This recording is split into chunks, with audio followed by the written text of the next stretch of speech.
दोस्तों, आज की जो कहानी मैं आपको सुनाने वाला हूँ उसमें आपको एक ऐसा मंत्र मिलेगा जिससे आप यह समझ पाएंगे कि अपने मन से कोई भी चीज कैसे करवाई जाती है, मन में किसी भी बात का बीज कैसे बोया जाता है। इस कहानी के द्वारा आपको अच्छी तरह से समझ में आ जाएगा और इससे आप ये भी समझ पाएंगे कि आकर्षण का नियम यानी लॉ ऑफ अट्रैक्शन कैसे काम करता है। दोस्तों, कहानी छोटी सी है लेकिन बहुत ही गहरी है। इससे पहले कि आप इस कहानी में खो जाए, हमारे चैनल को सब्सक्राइब जरूर कर लें।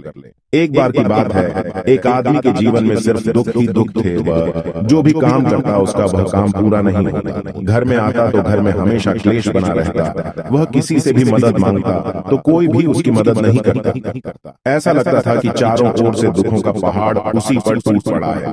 उसे समझ नहीं आ रहा था कि मैं इन दुखों से पार कैसे पाऊं। वो दिन रात यही सोचता रहता कि अपने दुखों से छुटकारा कैसे पाना है। इसी कारण से वह रात में सो भी नहीं पाता था। उसकी आंखों के नीचे बड़े बड़े काले घेरा बन गए थे, जो इस बात का सबूत थे कि वह आदमी कितना दुखी है और कितना चिंतित है। कभी कभी तो उसके मन में आत्महत्या करने के ख्याल भी आते थे, लेकिन अपने परिवार की चिंता करके वह यह कदम नहीं उठा पाता था। वो इतना दुखी हो गया था कि उसने निर्णय लिया कि वो इन दुखों से छुटकारा प्रकार रहेगा। इसके लिए चाहे उसे कितनी भी मेहनत करनी पड़े, कुछ भी करना पड़े, चाहे अंगारों पर ही क्यों ना चलना पड़े, लेकिन वह इन दुखों से छुटकारा पाकर रहेगा।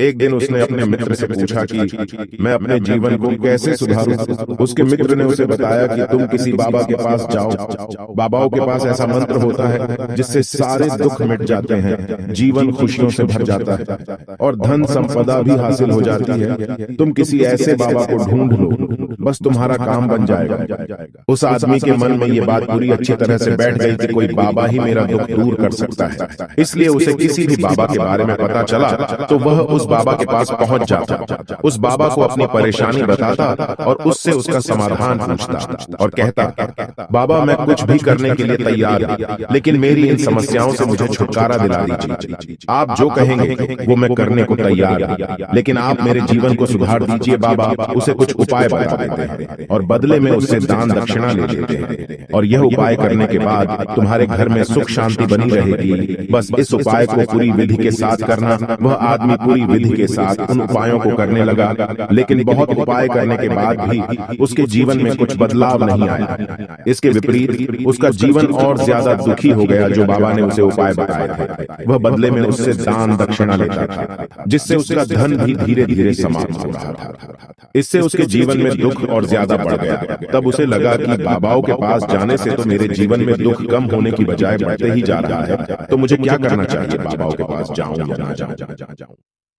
फिर एक दिन उसे एक आदमी ने बताया कि तुम अपने घर में किसी पंडित को बुलाकर हवन करवाओ। हवन होगा तो तुम्हारा घर शुद्ध हो जाएगा। घर में कोई भी नकारात्मक ऊर्जा होगी तो वह घर से बाहर चली जाएगी। किसी अच्छे पंडित को बुलाकर पूरे विधि विधान से मंत्र उच्चारण करवाओ, हवन करवाओ, जिससे घर में सुख शांति आए। उस आदमी के मन में यह बात अच्छे से बैठ गई और उसने एक पंडित को अपने घर बुलाकर हवन करवा दिया। हवन अच्छी तरह से संपन्न हुआ। बदले में पंडित ने भी अच्छी दान दक्षिणा ली और उसके बाद वह से विदा हो गया।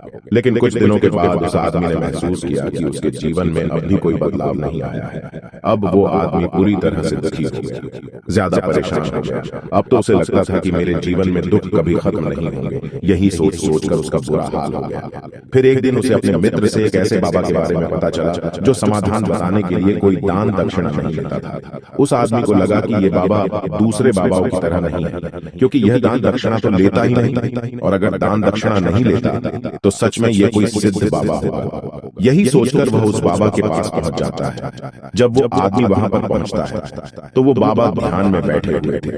यह देखकर वह आदमी वहीं पर चुपचाप बैठकर बाबा के ध्यान से बाहर आने का इंतजार करने लगा।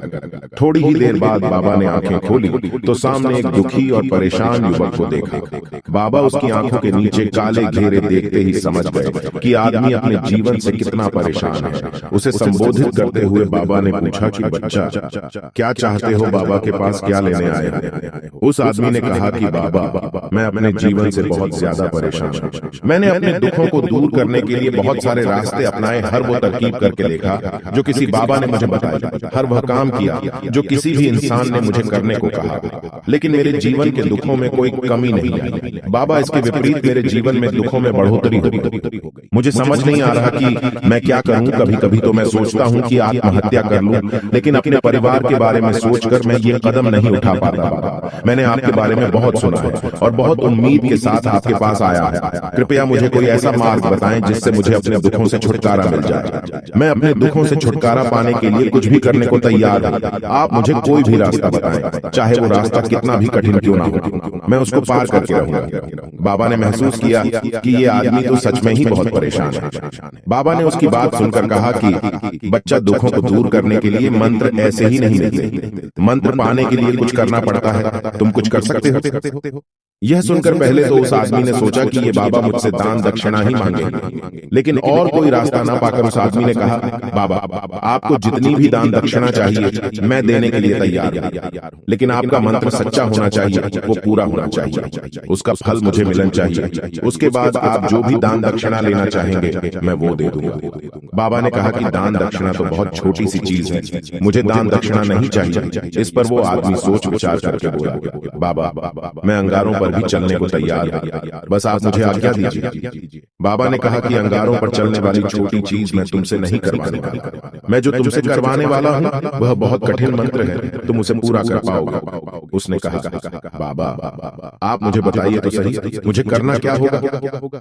मैं कुछ भी करने को तैयार हूं। इस पर बाबा ने उससे कहा कि यहाँ से जब तुम अपने घर जाओ तो रास्ते में अपने मन में यह दोहराते हुए जाना, मैं सुखी हूं। मैं सुखी चीज के बारे में जितना ज्यादा सोचेगा हमारा मन उतना ही उस चीज के पीछे ज्यादा भागेगा। हमें उस चीज से लड़ना नहीं है, बल्कि बिना सोच गुजर जाना है। और अगर इस मंत्र में हम समझ लेते हैं तो हम अपने जीवन में जो भी पाना चाहते हैं उसे अपने अंतर्मन में डाल सकते हैं। और एक बार वह लक्ष्य हमारे अंतर्मन में बैठ जाता है तो फिर सफलता पाने में कोई समस्या नहीं आएगी, कोई दिक्कत नहीं आएगी। तो दोस्तों, उम्मीद करता हूं आपको इस कहानी से एक अच्छी सीख मिली होगी। यह कहानी आपको कैसी लगी हमें कमेंट बॉक्स में कमेंट करके जरूर बताएं और इस वीडियो को लाइक भी जरूर करें और साथ ही इस वीडियो को अपने दोस्तों के साथ जरूर शेयर करें ताकि उन्हें भी इस कहानी से